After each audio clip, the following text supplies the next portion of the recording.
Hello people! Super late upload tayo. Pasensya na kayo. Ito yung ating recipe ng salmon nung nakaraang linggo or 2 weeks ago ata. Basta super late upload na to.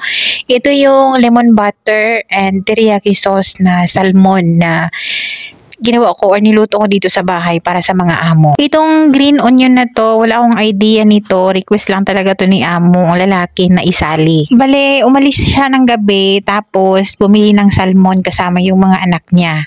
Tapos, hindi ko alam kung ano yung plano niya sa kinabukasan para sa lunch. And nung dumating siya, meron na siyang 2 plato ng salmon na nakakat na, fillet na siya. Tapos ako pa yung tinanong kung ano yung gagawin doon. Sobrang dalang namin dito mag seafoods, isda. Tapos madalas pa kung kakain man kami ng mga isda or mga shrimp, luto na or pinaluto na sa labas. Kumbaga request or order from restaurant. Ito naman, siguro mga 3 beses pa ako nakagawa ng lutong salmon na dito sa bahay talagang luto. Yung binili niya, kinagabihan pa bago ko pa yan niluto. 2 plato, parang nasa ano ata yan, 200 plus, 280, 286 something na real. So, sobrang mahal dito yung salmon. Pero in fairness naman, wala na siyang buto, naka-fillet na siya, wala na siyang balat. So, nung dumating siya agad-agad, tinanong niya ako, pinatawag niya ako, akala ko nung kasalanan ko. Bumaba ako, tapos sabi niya, meron akong biniling salmon, anong gagawin natin? So sabi niya, gusto ko lang ng meron siyang something na butter. Bumili din siya ng butter. So sabi ko, lagyan na lang natin ng lemon, basta ako nang bahala. Pero ang kabilin-bilinan niya lang, hindi lang i-overcook. Yung 2 plato, mga 9 pieces yan, yung binili niya. So saktong-sakto talaga para sa amin. Ang mahilig ng salmon dito, yung among lalaki at yung dalaga naming alaga. Pero ang dahilan talaga kung bakit siya bumili nito is gusto niya mapakain si Basma nung time na to kasi buhay pa yung bata nung time na to. Gusto niya talagang makakain ng kahit konti man lang na healthy food. Sobrang dali lang naman to. Nilagyan ko lang yan ng asin, hinugasang mabuti, pinapat dry, tapos ilagyan ng asin at paminta back to back. Pwede yan ilagay sa oven, pwede din yan lutuin sa pan, or pwede niya yan i-grill. Bali ako na yung nag-decide nito kung paano ko siya gagawin at sobrang natuwa naman yung amo. Basta ang importante lang talaga nito is hindi siya ma-overcook dahil ayaw niya yung salmon na ma-overcook. Yung amo kong babae, sabi niya hindi talaga siya mahilig sa salmon or hindi siya kumakain ng salmon. Parang hindi siya fan sa salmon. Pero kumakain naman siya ng konti. Kaso lang sabi niya nung time na to, nung tapos na silang kumain pala, pinatawag ako sa dining.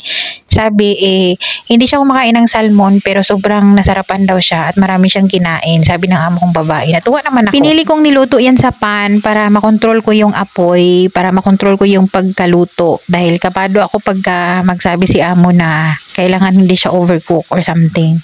So, minimake sure ko talaga siya na hindi siya overcook kaya gusto ko siya sa ano lang talaga, burner. Kasi pagka sa oven minsan, hindi ko siya makontrol, hindi ko siya makita or hindi ko siya maramdaman, parang ganun. Pinainit ko lang yung pan, walang oil dahil yung salmon kusang mag-oil. Pero yung oil ng salmon, healthy naman siya. Marami yan siyang omega 3. Wala na yung ibang nilagay dyan kundi asin at paminta and then niluto ko lang yan each side ng 3 minutes. O tingnan nyo yung oil, kusang lumabas talaga siya. And dinalawa ko na yung pan para mabilis or medyo masabay sila ng pagkaluto kasi yung time na yan ay school days yan. So 30 minutes bago dumating yung mga bata. Inasikaso ko yan. Saka ko pa inasikaso, ng 30 minutes bago dumating yung mga bata kasi pagkadating ng mga bata from school, i-serve ko na yung pagkain. So gusto ko yung fresh or mainit pa talaga yung salmon. So kung isa lang yung pan na gagamitan ko dyan, medyo malamig na yung iba na naluto na. Tingnan nyo yung dami ng mantika. Kusa talaga siyang kusa siyang lumabas.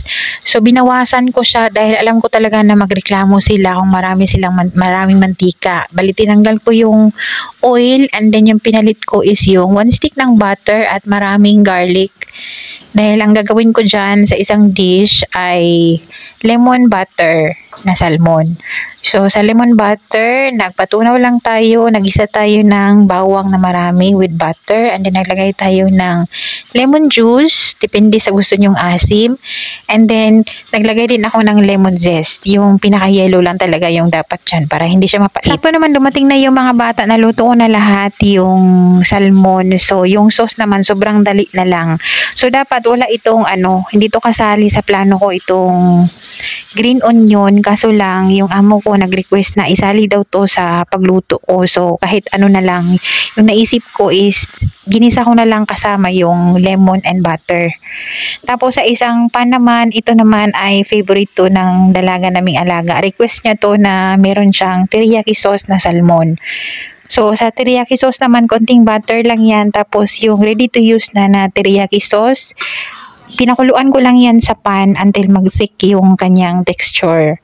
So, yun lang. Ganyan lang kadali yung niluto ko. Very basic lang, pero napakasarap to. Nakalimutan ko lang talaga na i-layered ko muna yung green onion kasi pag nasa top yan, medyo messy tingnan. So, nilagay ko sa ilalim bago ko in-arrange yung salmon and yung sauce, pinaibabaw ko. Ito talaga the best talaga, sabi ng amo mong lalaki. Kailangan daw, i-record ko daw yung ginawa ko nito para hindi ko makalimutan at ibibigay niya rin daw sa tatay niya dahil mahilig din yung tatay niya sa salmon. Para more appetizing tingnan, nag-add lang ako ng slice fresh lemon. Pwede kayong mag-add dyan ng mga asparagus or boiled na mga gulay na mga green something. Nag-boil pala ako dyan ng broccoli pero inaside ko lang, hindi ko na nilagay dyan sa plato. Para kung yung iba ay gusto ng plain lang talaga na gulay, hindi mahaluan ng mga sauce. So yan ay ginawa ko lang pa-flour yung ibang dahon ng green onion para maiba naman, para meron namang palamuti yung ating teriyaki sauce. So ganyan lang yung teriyaki sauce, nilagay ko na at nag-sprinkle lang ako ng sesame seeds dyan. So yun na. Pinatawag ako ni amo after nilang kumain. As in, pinatawag ako dun sa dining para akong in-interview. Hindi sila makamove on sa gustong-gusto talaga nila, yung kuhang-kuha nila ba kung yung cravings nila, nakuha ko daw talaga yung gusto nilang mangyari sa salmon, ganon. Super madalang magpaluto yung mga amo dito ng isda or any seafoods kasi nga yung amoy ng bahay as in maninikit. Actually, itong luto ko nasa 3 araw naming iniinda yung amoy ng buong kitchen kasama na yung sala. Tada! After nilang kumain, 4 na piraso na lang yung natira. So, yung teriyaki sauce na salmon, yun yung kinain namin ni Belle. Kasi yung may lemon and butter, plano namin na isinigang kinabukasan. Marami kasi nakain today.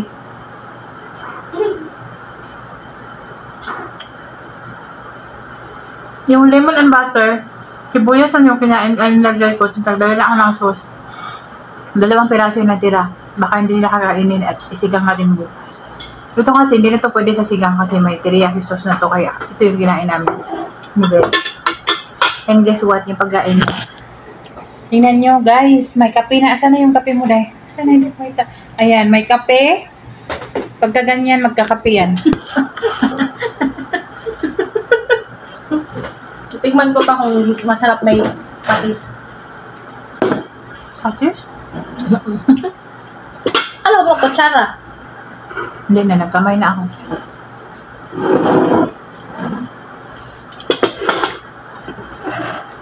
Mas gusto ko yung butter and lemon. Kaya nilima ko yun. Panigang yung bukan niya. Kaso, ito hindi na kasi ito pwede masigang kahit. Yun yung iniwan. Lunchy mga kama-arte. Totyal yung lunch natin eh. Mamaya pakikita ko yung picture na. Totyal, para tayong nasa 5-star hotel. Na restaurant ko. Ay, tama ba? Basta totyal. Parang aso. Siyempre, yung kakape ko, walang sabaw eh. Mga tayo. Tikman muna natin siya ng walang kape. Masarap din yung teriyaki. Amin. Masarap kung may kape. Ang secret na naman sa salmon yung hindi mo i-dry overcook. Crunchy pa din yung balat niya, Day. Yeah. Dapat mainit yung apoy. Huwag mong baliktarin ang hindi pa siya sure niluto. Pinahito mo pala, Ere? Hindi. Pan fry. Ano lang, walang mantika. Kusang lalabas yung ano niya, fats. Oil niya. Dati, ino-oven ko to. Pero hindi ganito yung ano ko dati. Ano lang yun, olive oil, garlic, mga spices. Masarap din yun.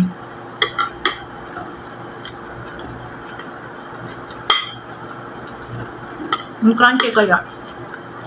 Lagyan nila ito ng sauce pero crunchy pa rin.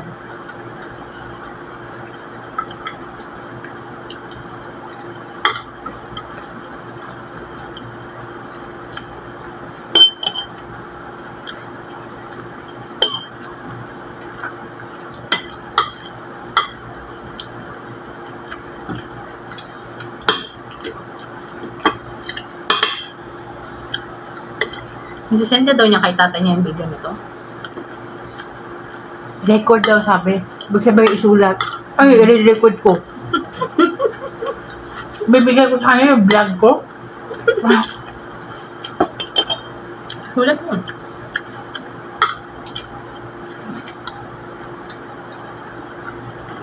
Magulat na lang tayo din. Mag-request na ito para sa lahat. Sabi niya, don't forget to record. It's very yummy.